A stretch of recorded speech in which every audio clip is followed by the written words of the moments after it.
I mean, the Gundam bursting out of the ice is cool and all, but this is how you truly summon a Gundam dressed like the Grim Reaper. What is going on, guys? MJ2005 Gundam here, and today I'm going to be reviewing the high-grade Gundam Gremory from Gundam Iron-Blooded Orphans Gekko. Being the resident Grim Reaper cosplayer of the post-disaster timeline, this demon has reprocured the love between its pilot, Deira Nadira, and Mina Zaunfurt. But before I begin, I'm holding a giveaway for this kit, so if you want to win one of these from me, all you have to do is be subscribed and drop a comment. I'll be picking the winner live on my 27th of October, and the lucky winner should contact my socials, which are in the description, within the next 24 hours to work out details. Refer to the pinned comment for any updates, and I wish you all good luck. This kit is comprised of 7 runners, a small sticker sheet, and the instruction manual. Using the ever-familiar Gundam frame Type 4, the core of the build is going to be extremely simple and offers nothing new to Iron-Blooded Orphans veterans. Other than nut marks forming fairly easily on the dark blue and injected metallic silver parts, the gates are placed on the edges of the parts to keep them at a minimal level, and all seam lines are filled in with channels. Otherwise, the build should not be too much of a faff to anyone, even beginners. After a little over an hour, the high-grade Gundam Gremory is a sight to behold. From the unique color scheme to the edgy hooded figure, this kit looks demonic without even trying, especially with the freaky head sculpt seen after flipping the hood back, which Bandai did a fantastic job pulling off. Though I prefer the hood on because of how freaky it looks off, the hoodless look is growing on me slowly. Stickers are used in the eyes, white triangles and black vents of the shoulder armor, black panel on the forearms, feet vents, and the backpack thrusters, so there isn't a whole lot. I especially appreciate the silver panel lines the vent and thruster stickers provide to avoid looking too dull. Speaking of panel lines, this kit is screaming for a touch of grey and some black to fill in the oval details scattered all over the design. However, a closer look at this kit brings out a lot of flaws. Firstly, according to the line art on the instructions, because all the others on the internet have contrast values that go all over the place, the colors are inaccurate. The dark blue and pink should have been much more subdued to match it better, though the lesser compromise will be the pink open hands and grey holding hands, which both need paint to look accurate, but a good page taken from the SD Cross Silhouette Barbatos Lupus Rex, rest in peace Cross Silhouette, as the open hands don't look dull. The other flaws are the design discrepancies, chief among them being the feet.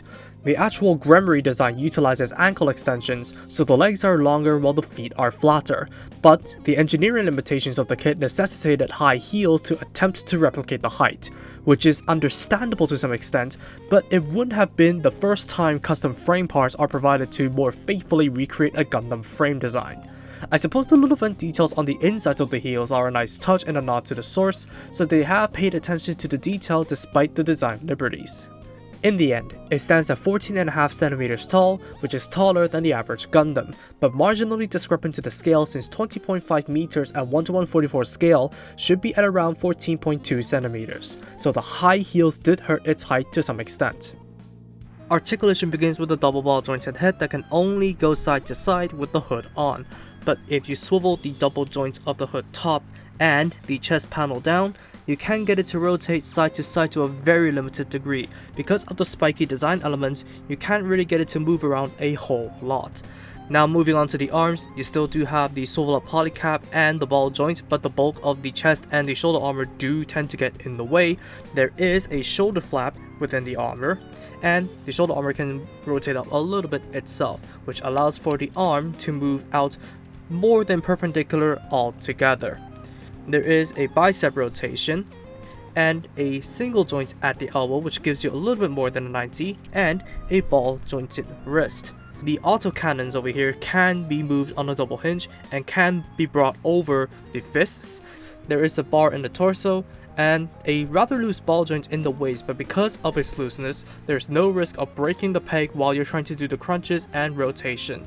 Now the skirts are interesting because instead of the front skirts connecting in the middle, they're connected onto the side skirts, but they're connected on with a plastic ball joint, so it may go loose over time.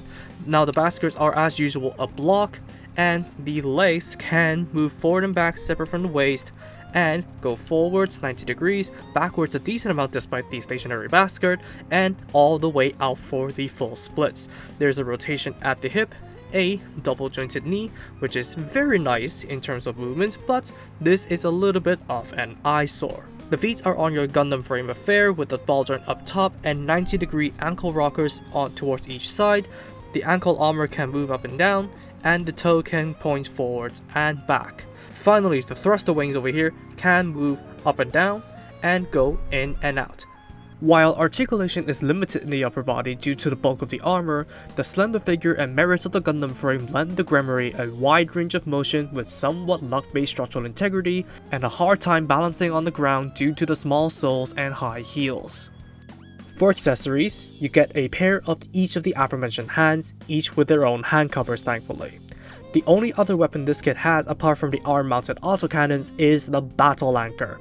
It's a cool weapon because of its unique shape, and I like how Bandai meticulously replicated the exact damage design on the broken blade. However, the silver just looks wrong to me as it looks too new and should have been in a brownish grey.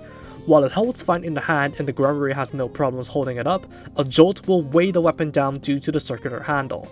The scythe motif does look edgy equipped onto the hooded Gremory, but the anchor can be fixed by buying a second kit and replacing the broken blade. Courtesy to my friend lending me the blades of his copy for the review. The complete anchor returns the giant weapon feeling most IBO Gundams have with their weapons and trades edginess in for a complete and powerful look. I'm not sure what you would do with a fully broken anchor, but it could work for a battle damage diorama build. There is no denying that the Gremory looks edgy. The sharp aesthetics, hooded figure, broken anchor, and the soulmates known as black and red all contribute to that. However, there are discrepancies that result in a slightly inaccurate representation of the Gundam that make you wonder if they could have done more. The overall slim figure enables a wide range of motion, and the anchor is held in fairly well despite the circular handle, and would only be weighed down if the kit is shaken. However, the loose ball joint in the waist and the high heels can make this kit a handful to pose, especially on the ground. It's overall a simple yet solid build with great color separation, low sticker usage, minimal nubs, seamline coverage, and simple yet solid mechanics. So the only thing this kit needs is panel lining to really help enhance the hidden detail. However, this kit's only draw is the looks, regardless of me being nitpicky about accuracy. So, if that doesn't tickle your fancy, there's not much else this demon can do to procure your love for itself. And considering that there are a lot of options inside and outside the Iron-Blooded Orphans line that offer more features and gimmicks for the same price or less, the Gremory doesn't really feel like the best option for its value. It still averages a 7 out of 10 at the end of the day, so it's a pretty solid kit, especially if you can look past the flaws.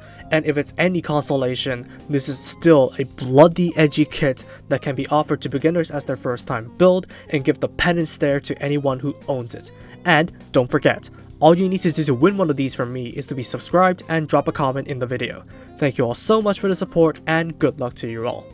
But with that out of the way, that's gonna wrap it up for this review. Thank you all so much for watching this video. If you did like it, please be sure to drop a like, comment, and also subscribe for more Gunpla reviews, Gunpla news, and all that kind of stuff. Turn on notifications for future content alerts if you haven't, and I'll see you all in the next video. Hang loose, good luck, and peace out.